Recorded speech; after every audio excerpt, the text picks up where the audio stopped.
కార్యకర్తలు లిస్టులు తయారు చేసి వాళ్ళు దెబ్బలు తిన్నారు, వీళ్ళు దెబ్బలు తిన్నారు, ఖాళీగా ఉండే మళ్ళీ పెరుగన్నము కిల్లే వాటర్ బాటిల్. ఇప్పుడు పాయింట్ ఏమిటంటే వెంకటకృష్ణ గారు, ఆయన ఇప్పటికైనా నేర్చుకోవాలనుకుంటే, ఎస్ ఓ పొలిటికల్ పార్టీ అయింది, ఓ పొలిటికల్ పార్టీగా ప్రజలకు తీర్పు చెప్పిన తర్వాత దాన్ని గౌరవించి సంయమనాన్ని పాటిస్తూ రాబోయే కాలంలో ప్రజా సమస్యల్లో ఏదైనా అన్యాయం జరిగితేనో, ప్రజా సమస్యలు పరిష్కారం కాకపోతేనో, లేకుంటే ఏదైతే వాగ్దానాలు చేసి తెలుగుదేశం జనసేన బీజేపీ కూటమి అధికారులకు వచ్చిందో వాగ్దానానికి విరుద్ధంగా పోతేనో, వాళ్ళ ప్రణాళిక విరుద్ధంగా పోతేనో ఎత్తి చూపొచ్చు, ప్రభుత్వాన్ని అడగొచ్చు, ప్రభుత్వాన్ని డిమాండ్ చేయొచ్చు, ప్రభుత్వాన్ని ఎక్స్పోజ్ చేయొచ్చు. ఆ రకంగా ప్రజలకు మంచి చేసేటువంటి పద్ధతిలో పోవడం ద్వారా ఆయన గౌరవం మళ్ళా తిరిగి రాబట్టుకునే ప్రయత్నం చేయాలి. కానీ ఈ రోజు ఇట్లా ఈ చిల్లర చేష్టలు కనుక ఇదే ధోరణి కనుక అయితే ప్రజలు మర్చిపోతారు.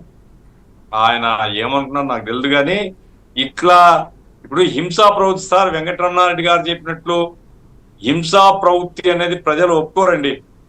జనసేన తెలుగుదేశం వాళ్ళు చేసినా లేదా వైసీపీ వాళ్ళు చేసినా ఎవరు చేసినా ప్రజలు అంగీకరించండి. ప్రజలు ఓట్లేసింది మంచి పరిపాలన కావాలా, తమకు న్యాయం జరగాల, తమకు అభివృద్ధి కావాలా, ఉద్యోగాలు కావాలా, మంచి జీవితం, మెరుగైన జీవితం కావాలి.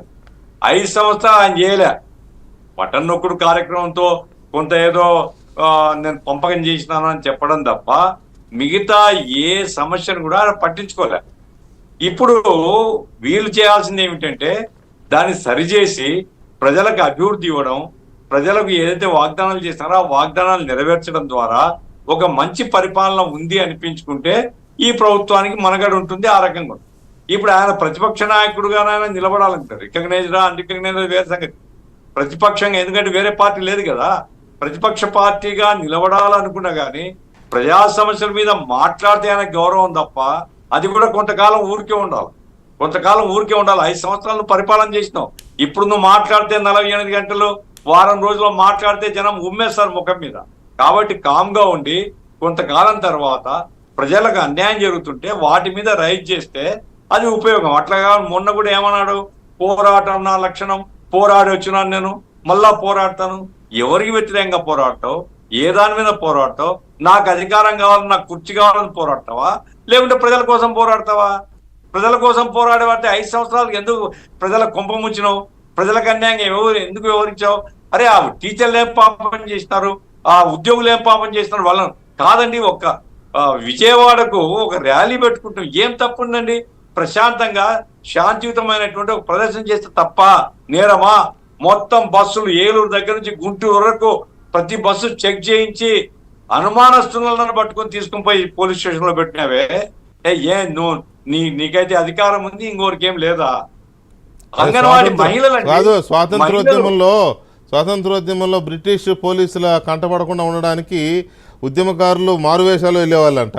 మొన్న అక్కడ జగన్మోహన్ రెడ్డి గారి టైంలో టీచర్లందరూ మారువేషాలు వెళ్ళారు. అంత దుర్మార్గపు పాలన. అరే ఏమి దుర్మార్గం ఇది, ఎంత అప్రజాస్వామికమైంది, ఎంత నిర్బంధకాండ. అంగన్వాడీ మహిళలు దీక్ష చేసుకుంటామన్నారు. వాళ్ళేమి పోరాటం కాదు, దీక్ష చేస్తామయ్యా, నిరాహార దీక్ష చేసుకుంటాం. నిరాహార దీక్ష కూడా కూర్చోడానికి లేదు జగన్ అన్నకు వ్యతిరేకంగా. ఇట్లా పెట్టి నువ్వు ఈ రోజు ఏదో 100 ఎలుకలు తిని పిల్లి కాశయాత్ర చేసిన మాటలు చెప్తే ఎవడు నమ్ముతాడు సార్?